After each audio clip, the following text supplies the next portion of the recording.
I'm back with Blaine King of Phil Purport, and we are going to start off the roundtable by talking about the women's basketball team.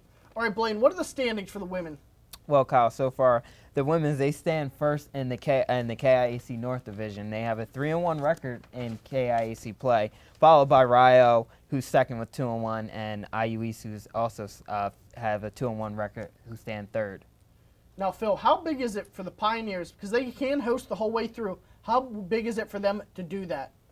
Oh, it's really huge for the Pioneers, to tell you the truth. I mean, the women's team in the last few years has been consistently good, one of the best teams in the KIAC. So for them this season, they really want to establish their dominance, and they want to show that they are the best team in the KIAC, and they want to win the conference so they can enter the tournament as the 1 seed. And just like you said, winning the conference will get you that national bid invitation right then and there. Now the women did suffer a loss to begin the season. They lost Sam Weir to a knee injury. How big is it losing her? And who stepped up their game because of the loss of Sam Weir? Well, Kelly Johnson, basically, she stepped into that position. Sam Weir, her presence is missing because truthfully to me, if Sam Weir never got hurt, I honestly think this team would be undefeated right now. But Kelly Johnson, she's really stepped her game up. I also have to say McFadder, she has stepped her game up too from her injury a few years ago.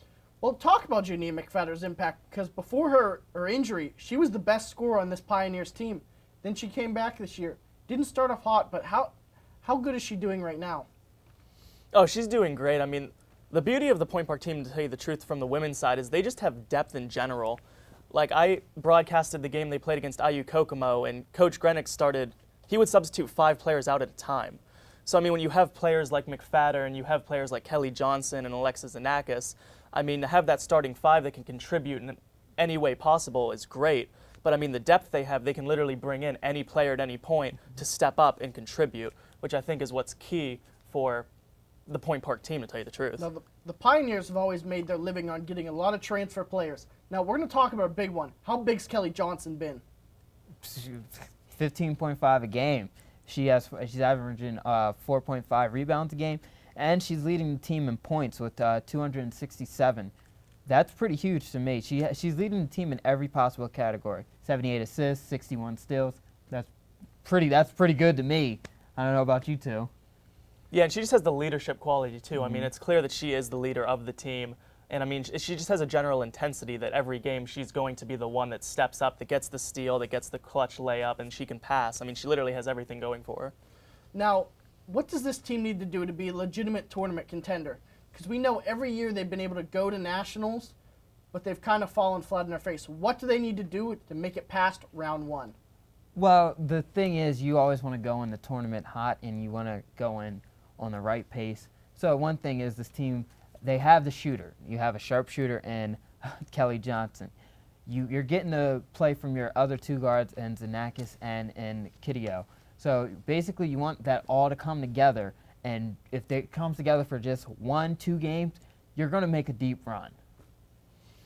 Now, we're going to switch to the side. We're going to go over to the men's team. The men's team, they've been great at home. They've been great at neutral sites. But, Phil, why can't they do the same thing on the road that they do at home in a neutral venue?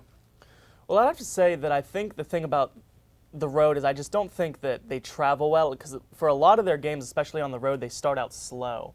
So I think it's just kind of road fatigue that the traveling to all these games, I think, really does get the best of them, and I think that they really do kind of feed off of the home crowd.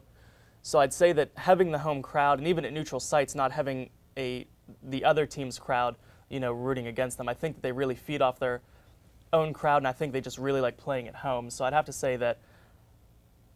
Now, Blaine, the Pioneers in the standings, where do they fall, and how can they improve?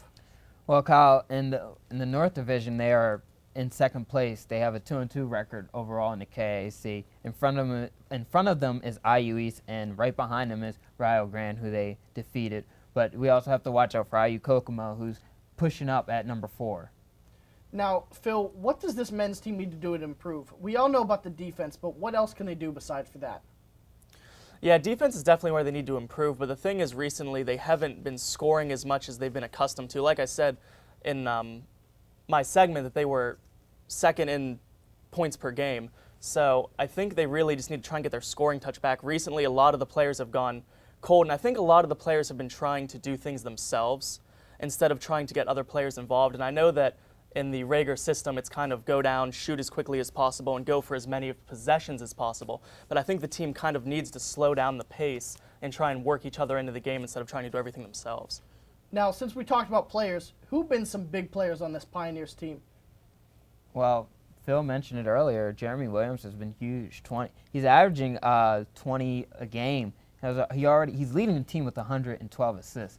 That's pretty good in a Rager system now. That's something we're not used to seeing, 112 assists, but he's been huge. He's also been 41% from beyond the arc, and he's shooting 52, close to 53% from the field.